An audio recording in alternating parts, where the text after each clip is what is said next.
Bryce Drew lifted something out of the bed of his pickup truck while his wife Abby watched from the passenger seat. The realtor looked on inquisitively from the porch. Bryce hoisted a dodgeball-sized rock over the side of the truck and carried it like a strongman competitor across the yard. "You got that?" Abby asked through her halfway rolled down window. Bryce replied. Abby took that to mean yes. Bryce plopped the rock down beside the porch steps, adjusted it, and stepped back so Abby could see. The realtor stepped to the edge of the porch and peered over to take a look herself. In big serif letters, the front of the rock said, "The Drews." "Now where did you get that?" Abby playfully demanded. "Had it made just for this occasion," Bryce replied. "I wanted something special to mark our first home." The realtor smiled and handed Bryce the keys. Across the street, unnoticed by the realtor or the first-time homeowners, a pair of eyes peered through closed blinds. Two fingers open like scissors kept the blinds apart until the Drews backed out of the driveway. When only the realtor remained across the street, the blinds shut, and the watcher stepped out from his front door. He crossed the street and intercepted the realtor as she opened the door to her car. "How could you?" the man demanded. The realtor uttered a little shriek and jumped. "Oh gosh, you just about scared me to death."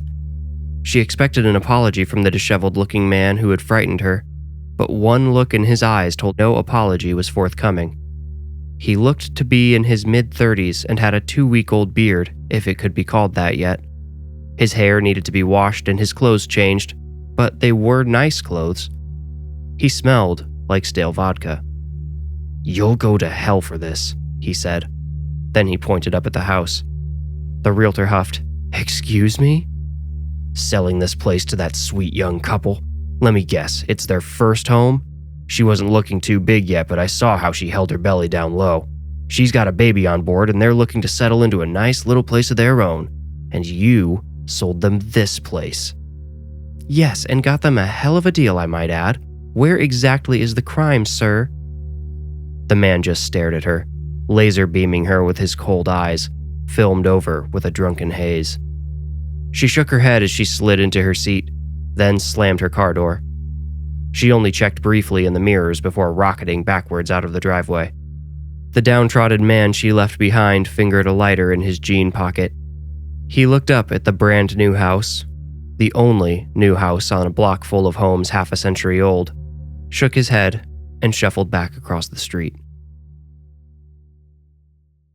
"What are you going to do about the lawn?" Abby asked Bryce a week after they had finished moving in. There were still towers of boxes in every room that needed to be unpacked, but Bryce had run out of vacation time at work, and Abby, 3 months pregnant now, could only do so much on her own. "The lawn?" Bryce replied. "What about the kitchen? What about our bedroom, honey? I'd like to be able to live here before we start trying to make it pretty." "I know, but it just looks so dull and brown. Ours is the only one on the street that isn't practically glowing green right now. I'll pick up a hose and a sprinkler on my way home from work tomorrow, and we'll see if some water helps it. Otherwise, it's going to have to wait until..." "It's just going to have to wait," Bryce said. "There's a noise I want you to check out too, in the basement," Abby said. "Oh, what kind of noise?" "Sort of a rumbling sound. I'm not really sure what it might be." Might just be the furnace or something. I'll take a listen after dinner." Bryce didn't hear anything in the basement that night, but while he was down there, he noticed how empty the basement was. It wasn't a large space by any stretch, just a single room, but it could easily house some of the less important boxes until he and Abby made room for them upstairs. He offered this idea to Abby, and she told him it was fine, as long as he was willing to do the heavy lifting. Bryce spent the rest of the evening sorting through boxes to decide which to take to the basement and carrying them down. In the darkest hours of morning, Abby shook Bryce awake. He cracked one eye as he rolled over and draped an arm around her back. "No, Bryce, listen." Abby sounded scared. Her tone dug at a primal masculine instinct within Bryce's psyche, and he sat up, alert. "I don't hear anything," he said after a minute in perfect silence. "It was the sound I heard in the basement, only, way louder," Abby said. She put a hand over one of Bryce's. It felt cold and sticky. Bryce put his other hand on her forehead to make sure she wasn't running hot. If she had a fever, he would have to take her to the hospital. She batted his hand away, saying, "I'm not sick. I know I heard something."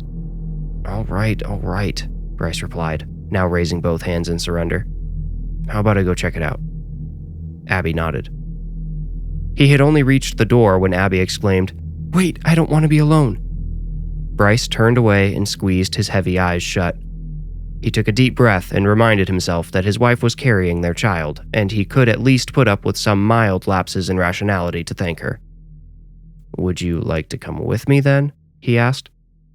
As if to test the mettle of his patience, she shook her head. "Okay, then."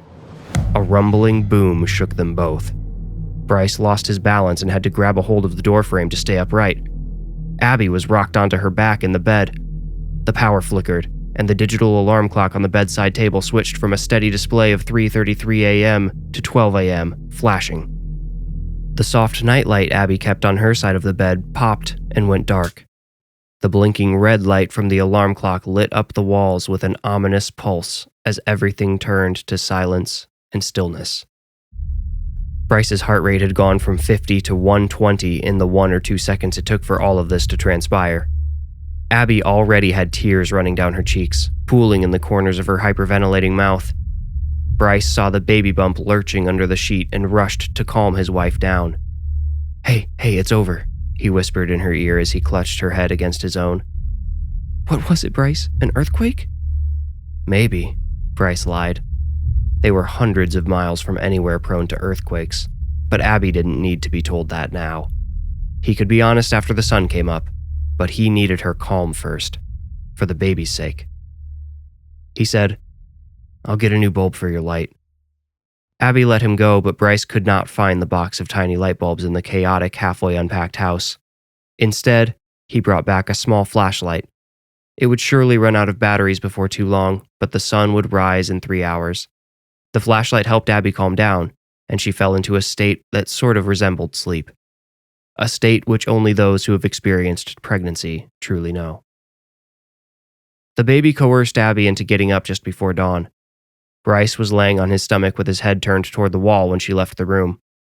Since she had never fully dove into deep sleep, the house-rattling rumble had not left her mind. She inspected everything she passed on her way downstairs. It did appear a few boxes had been knocked over, but unless they had contained some fragile items, she didn't feel like inspecting them now. Nothing appeared broken. Standing between the living room and kitchen, she eyed the basement stairs. She replayed the sound over and over, becoming more convinced it had originated in the basement every time. But the basement made her uneasy. It felt like a cage with a lid that could be closed over her, trapping her, suffocating her. It made her feel small and vulnerable. She opted, at least for the moment, to leave it alone. Abby made herself a bagel with butter, though she longed for cream cheese. She caressed the coffee maker and whispered, "Only 6 more months, old friend." Then she made herself as comfortable as she could on the couch to watch the morning news. Bryce clumped down the stairs nearly an hour later. Still rubbing his eyes, he asked, "Have you been downstairs?" "In the basement?" Abby clarified. "Yeah." "No." Bryce nodded shallowly and went directly to the stairs. Abby watched him disappear and wondered how he could be so nonchalant. Maybe he was too tired to feel the fear that she felt. "Abby!" Bryce shouted, suddenly sounding perfectly alert. Abby nearly spilled her cup of orange juice as she sprung up from the couch. She clutched the rail and shouted down from the top of the stairs, "What's wrong?" "You should see this." Abby rolled her eyes and went down to meet him. He hadn't even left the staircase. Bryce had one hand on the rail and the other pushed against the wall he was leaning on. He didn't look back at her until she was right behind him, and then seemed only interested in seeing her reaction. But Abby didn't react. It was too much. All she said was, "Huh." A crack ran across the floor from one corner diagonally across to another. The concrete on either side of it had buckled and crumbled. In some sections, there was a 2-inch gap in the floor, and in others, the two sides had overlapped, pushing against each other until the concrete crumbled. Stacks of boxes had fallen over on either side, creating a mess of trinkets and knickknacks piled on top of family photos. Most of the frames Abby could see were cracked or had the glass shattered. The sight overwhelmed her, overloaded her senses to the point where she bypassed shock and went straight to hopeless apathy. Bryce had become a statue. She put a hand on his shoulder to revive him. He sucked air down through his nose and took his weight off the wall. He put an arm around her waist, not affectionately, but as if to anchor himself. "Honey, if the foundation is cracked..." Abby giggled. "What's so funny?" "No, it's just... nothing's funny, obviously. It's just that something had to go wrong, right? We get a great deal on a brand new house. That doesn't just happen to people anymore. There had to be something wrong, and now we know what. At least it wasn't bad wiring burning the house down. I mean, can you imagine?" "Abby, stop," Bryce interrupted. Abby was startled to see how humorless his baggy eyes looked, but then realized it was she whose reaction was out of sync with reality. She said, "I'm sorry. Really, I know it's not good." "That's putting it lightly," Bryce said. "Honey, I don't even know if it's safe to be in the house like this." His eyes automatically dropped to her taut belly. "I'm sure it's not that urgent," Abby replied. She put a hand under her bump as a gesture to show Bryce she would take care of the baby. He needn't worry about that. A quick Google search told Bryce Abby was right. He learned that foundations crack all the time, and people often live on them for years before repairing them. It made him a little nervous that none of the pictures he saw looked quite as bad as the crack that had split their foundation. But since there was really nothing he could do to solve the problem in the short term, he decided to allow himself a little peace of mind. The couple spent all of that Saturday morning unpacking. By 12:30, they were both starving. Bryce asked Abby what she was in the mood for, a dangerous question those days, and she said a burger and fries sounded just right. "I'll have to run out and pick some up, but that can be done," Bryce said, smiling. He finished unloading the box of books he was working on, then took the truck to McDonald's. Not long after Bryce had left, Abby heard a knock on the front door. She groaned as she got to her feet. Of course someone would stop by after Bryce had gone. She figured it would be some door-to-door salesperson. Their address was surely on a list of newly purchased homes, and they would likely be flooded by people who wanted to make sure they had absolutely everything, even things they never would have thought of, covered. Abby peered through the peephole. The man who had knocked was not a salesman, or if he was, she doubted he was very successful. He looked greasy, and he needed to shave. A change of clothes would have done him well too. As she watched, he knocked again. "Ma'am, I know you're in there. Please open the door," he said. Absolutely, positively, under no circumstances, Abby said to herself. "I know you're in there? What, is he watching the house?" "Ma'am, please, you're in danger," he said. She watched him look all around as if searching for another way in. Bryce had been gone less than 5 minutes, and it would be at least 20 before he came home. Should she call the police? The man knocked once more, then backed away from the door. "All right, I get it," he said. "But if you can hear me, please don't go upstairs until your husband's home. Please. I don't want anything to happen to you." Abby scrunched her face. A cramp twisted her guts without warning. She had gotten used to this happening, but this one felt sharper than usual. The man pulled a notepad and pen from his back pocket and scribbled something down.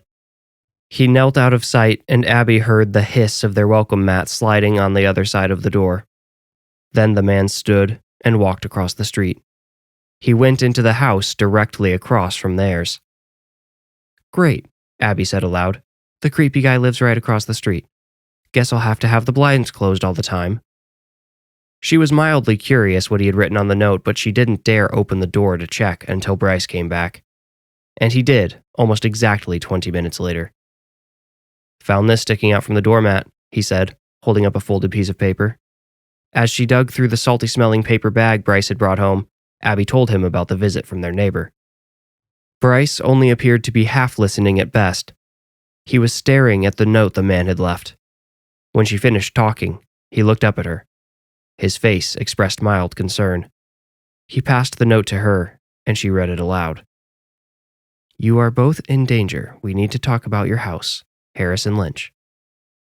Harrison had also provided his address, but Abby already knew where he lived. This is Miles. I hate to interrupt, but this would be a great time to hit the like button and subscribe to my channel if you haven't already. I promise you won't regret it.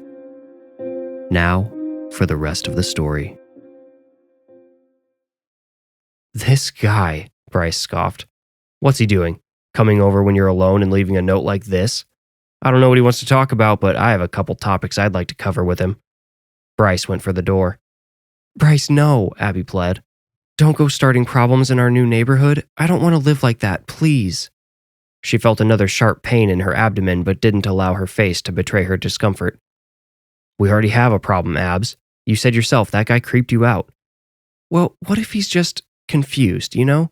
What if he's not all there? Then I'll find out, Bryce replied, slipping out the door. He opened it again a second later, saying, Lock this behind me, please. Abby shook her head at him, but did as he asked. She watched from the living room window as Bryce knocked on the door across the street. When the dirty man opened it, her husband immediately raised the little piece of paper in his face and shook it. She was glad she couldn't hear what he was saying. It probably would have embarrassed her. The neighbor, Harrison, pointed up at the second story of their house. Bryce looked over his shoulder, dropping the hand with the note to his side. His body tensed. He quickly looked back at Harrison. They exchanged a few brief words, and Bryce came running back at a full sprint. Before he was even on the porch, he was shouting Abby's name.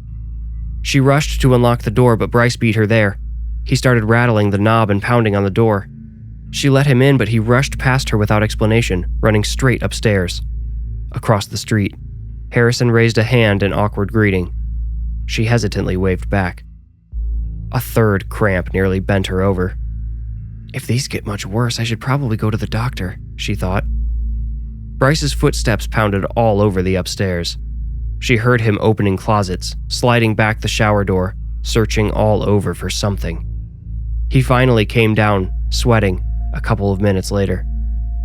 He said there was someone else in here, Bryce said. Bryce, I'm quite pregnant, even if I wanted to cheat. No, God, Abby, that's not what I thought at all. He said there was a tall man standing in the upstairs window right after I left. That's why he came over. Of course he would say something like that, Bryce. You confronted him after he tried coming in the house when you weren't here, and now he's making excuses. Bryce stopped dead in his tracks. He hadn't thought of this. It seemed so obvious now. I'm sorry, he said. I guess I'm just a little overprotective these days. Not the worst thing you could be, a scraggly voice said behind Abby. She shrieked. When she spun around, Harrison Lynch was standing right behind her in the doorway. I promise you I'm not making up the figure in the window. But you changed my words. I said a tall figure. It wasn't a man. Not really. Bryce pulled Abby back as he stepped forward. He asked, What exactly are you trying to say, man? Enough of this cryptic nonsense. May I come in? Harrison asked. No, Bryce and Abby said together. Then will you come out here at least? I gotta tell you about this house. It's brand new. They just finished building it, Abby said. What is there to tell? I know that, Harrison replied. He suddenly sounded a little irritated. I watched the thing go up from the foundation. But you know what else? I watched the old one come down, too. That's not something I want to see again. These words were followed by a long moment of silence.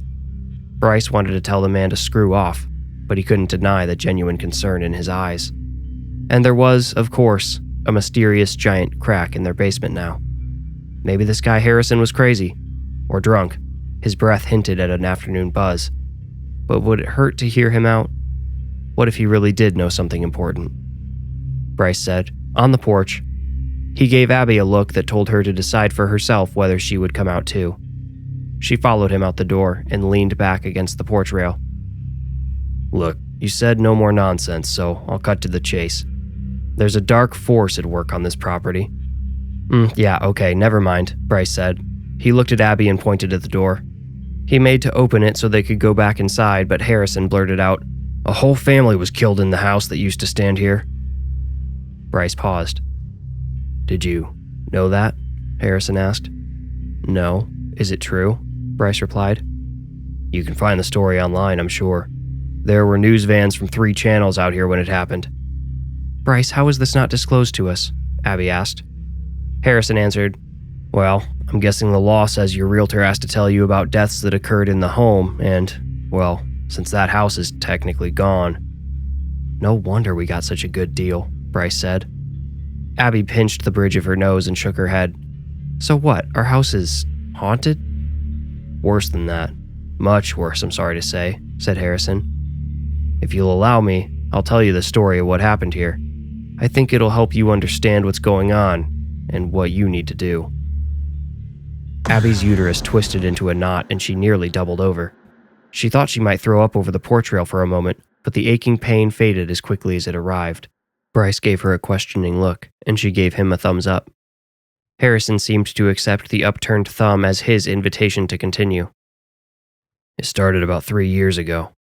A family moved into this house, probably the 3rd or 4th to do so, and they were welcomed into the neighborhood. There were 2 parents and 2 kids, a boy and a girl. The girl, the youngest, was only about 5 or 6, but something was wrong with that kid. You know how you can just sense that on some people? How they're a little off? Well, I'd never gotten that feeling from a kid before I met that little girl. The way she looked at the other members of her family. She always stood just slightly back from them with this look like she was about to pull a butcher's knife out from behind her back and go all Chucky. The pandemic kept everybody in the neighborhood isolated for about a year. We'd wave to each other from the windows and porches, but nobody went out and talked to each other like usual. The family who lived here kept to themselves entirely. They had their groceries delivered and all that. Kept their blinds shut for the most part, too. Had I known them a little better, I would have checked in on them. As it was, I thought they were just hyper-paranoid about the virus. You know how people got back in those early days. Bryce and Abby nodded. Well, fast forward a year, and the neighborhood began to piece itself back together. The older folks started going out and chatting first. The rest of us followed their lead, slowly. After a few weeks with nobody dying, people started grilling together again, swapping bread, the whole 9 yards. All except the folks in this house, or the one that used to be here, rather. Dennis, a good man from down the road there, knocked on my door one evening to ask if I'd seen or heard from the family across the street, and I told him I hadn't. He looked at me like he had expected to hear this. He said, Harry? He calls me Harry. I think we'd better check on them. There's a smell I don't like hanging around their property. Bryce saw where this was going and slipped his hand around Abby's, intertwining his fingers with hers. So Dennis and I came over here and rang the doorbell. They didn't answer, but man, that smell. If you've smelled roadkill before, you know what I mean. Only it was powerful enough to smell from the street on that humid summer evening. We did the responsible thing and called the cops. Then Dennis and I watched from my porch. I knew it was going to be bad when the first officer in stumbled back out, puking. They were dead? Asked Abby. Harrison nodded solemnly. 3 of them murdered, all hacked up, one by suicide. Hung herself from the stairs. The little girl? Bryce asked, knowingly, and Harrison nodded again. That little girl had taped back the safety guard on a battery-powered circle saw and chased her family all through the house, catching them one by one. The cops say it probably took quite a while to do. Nobody knows why none of them were able to get out of the house and get help. Maybe they were trying to stop her, Abby offered. Could be. Anyway, once she was done with her family, the girl did herself. That's the part that bothers me most. And that all happened right here, Bryce said, gazing at their house without focus. Because of the, pardon me, ma'am, mess that the little girl made, and how long it sat in the heat and humidity, the house was written up as a total loss.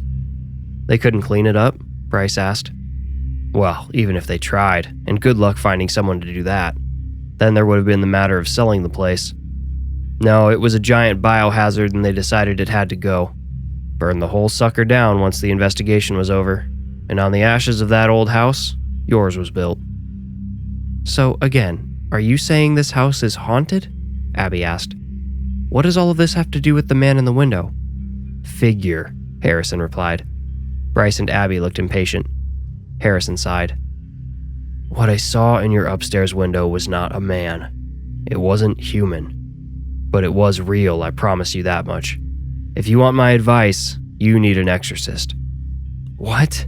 Bryce scoffed. "You mean like the name of Jesus Christ compels you and all that?" Abby spun and vomited over the rail. The twisting pain returned twofold at the very second Bryce mentioned Jesus. Bryce was now holding her hair back and asking if she was okay, but the world seemed muted, blurry and distant. She focused her hazy vision on the grass below her. She could see her puddle of puke there, orange in some splashes, but deep red in others.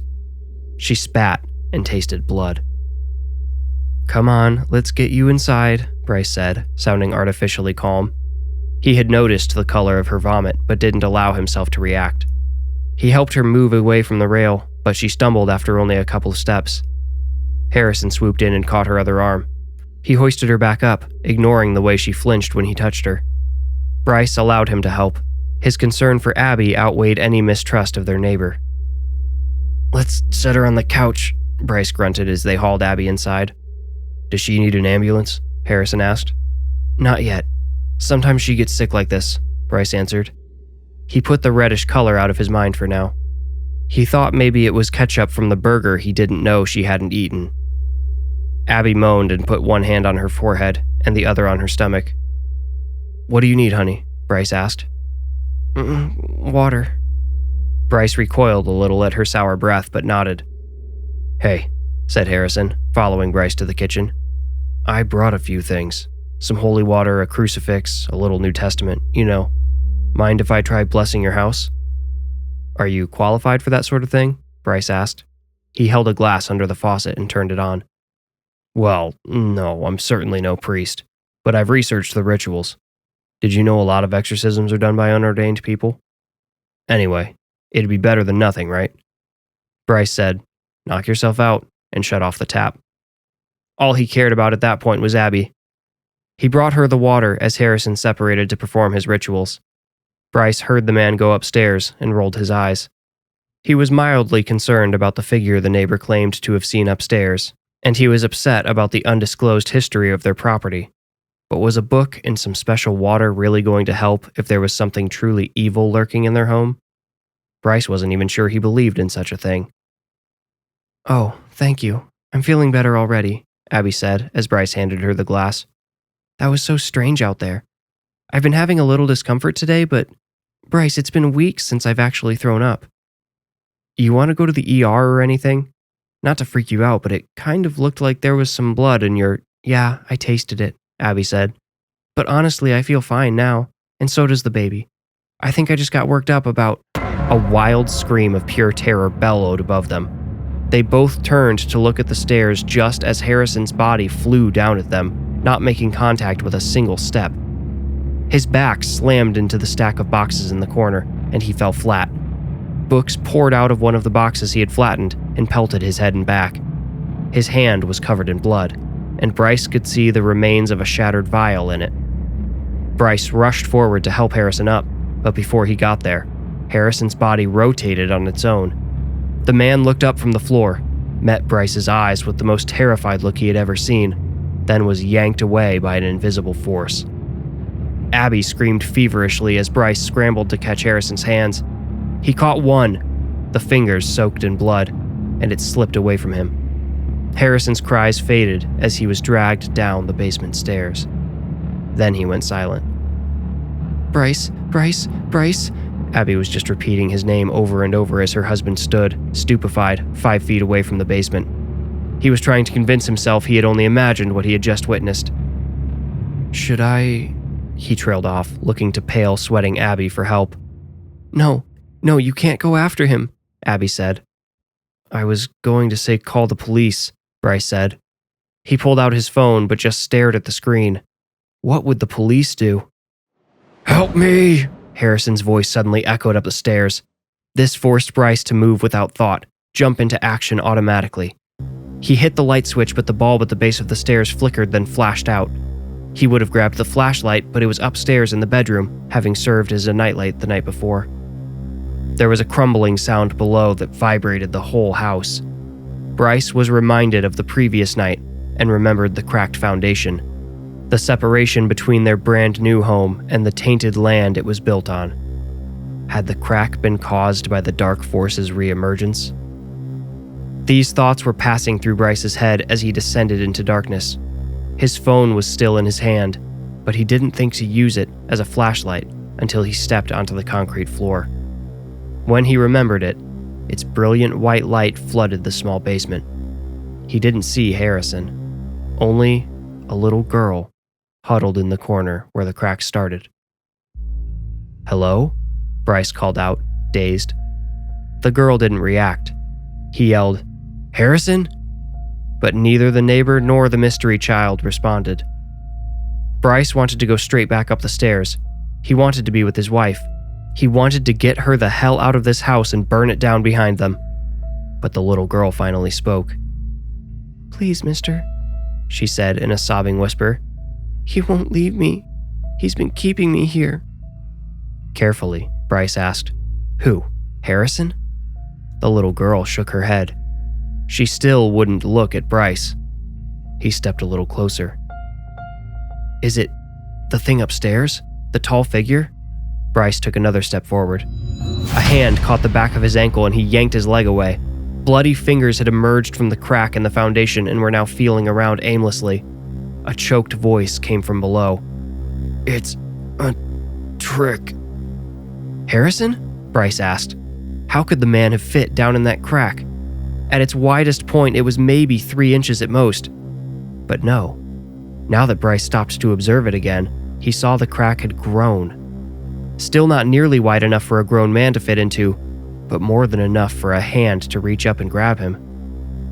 Bryce turned once more toward the little girl, but saw she was a little girl no more. Before his eyes, she stood and faced him. The front of her nightgown was saturated with blackened blood. She choked as her jaw dropped open and elongated. Her eyes spread apart. The skin above her nose split and fell away, revealing maroon leather below. Her scalp sloughed away, showing more of the leathery skin beneath. Bryce backed away from the disgusting creature transforming before him. When he reached the stairs, he turned to run. The choked voice from the crack called after him. "It wants the youngest." From the stairs, Bryce shone his light back toward the creature to see if he was being followed. It had vanished. Upstairs, Abby screamed. Bryce found his wife on all fours in the living room. A puddle of blood soaked the carpet beneath her face. Some of it dripped from her golden hair. "What's happening?" Bryce asked, sounding panicked. Abby didn't reply. All she could hear was a heartbeat. Her baby's heartbeat. It fluttered at first, like when she had first heard it in the ultrasound. But the sound deepened with each pulse. Soon, it was no longer a beating heart, but a panting animal. An enormous creature, breathing heavily. Get it out of me," she begged. Her deep breaths were slightly out of sync with the beast inside her. She felt it trying to match hers and resisted, changing her pace. She didn't know how she knew this, but she felt that if she synced up with the beast's breathy panting, it would become her. It sensed her resistance and twisted her stomach. Instinctively, she cried, "Not the baby, please!" Bryce remembered the words of the dying man below them. It wants the youngest. In Harrison's story, this creature had taken over the little girl, and now it was after their unborn child. Aloud, Bryce said, "I don't know what to do." Abby looked at him, utter anguish stretching her face. She said, "I can hear the baby crying." The paramedics who responded to the 911 call from a panicked husband about his wife found the front door of the house unlocked. When they didn't receive any response from inside, one of them gently pushed the door open. What they could see from the porch, looking in, was enough for them to radio dispatch for the police. It ached them not to render aid to the bloody, unresponsive mother-to-be laying on the floor of the living room, but policy stated they could not enter the home until police officers cleared it. It wouldn't do any good to add more bodies to the count. What the paramedics hadn't noticed from the front door was the man laying only a few feet away from the woman. His body was strewn across the floor at an angle, partially upheld by the couch. The baby blue cushion behind his head was stained purple with blood. A crucifix had been shoved past his teeth and through the back of his throat. Identity: Bryce Drew. Cause of death: homicide, asphyxiation. The woman, Abby Drew's cause of death was much more difficult to determine pre-autopsy. Based on her husband's condition, murder would be the obvious assumption, but there was evidence from previous symptoms that something else might have caused her death. For starters, the puddle of blood-stricken vomit near her head. Then there was, of course, the 911 call. The husband had claimed his wife was experiencing severe cramps and nausea. He hadn't sounded like they were in danger of violence, though. But then there was the trail of blood leading from the woman's elastic skirt. It led directly to her husband's corpse, but then away toward the basement stairs in a V. The police had followed this trail to the basement. One of them noted a disturbing number of red droplets vaguely resembled tiny hands with no fingers beyond the first knuckle. Another officer called him a spookable moron. Nothing had hands that small. It was the crime scene photographer who pointed out how the bloody trail halted perfectly against a hairline fracture in the basement floor, which ran diagonally across. "Oh damn," the officer who noticed the vague handprints said. "Whoever buys this place next is going to want to fix that. Brand new foundation, already cracking apart." Bryce Drew's autopsy confirmed his cause of death. Abby Drew's autopsy prompted more questions than it answered. "It appears," the medical examiner wrote in his final report, "that the subject's fetus was removed from her womb with force. Her direct cause of death is acute cardiac arrest, but the internal bleeding from her injuries would have killed her had her heart kept beating. What I cannot understand is the directional nature of her injuries.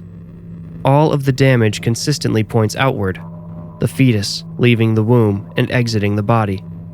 There is nothing to indicate any tools or force were used to enter the womb." The detective on the Drew case was alerted when the neighbor across the street was reported missing and unable to be located by another neighbor, Dennis. The house in which Bryce and Abby Drew had been killed was cleared and cleaned. The rock with their last name etched into it removed. The house just went up for sale, along with Harrison's foreclosed home across the street. Harrison's will likely sell quickly at auction. There has been no interest in the Drews' home yet. Someone, likely someone within the police department, leaked a few of the crime scene photos on the internet. Those images have likely kept most prospective buyers away.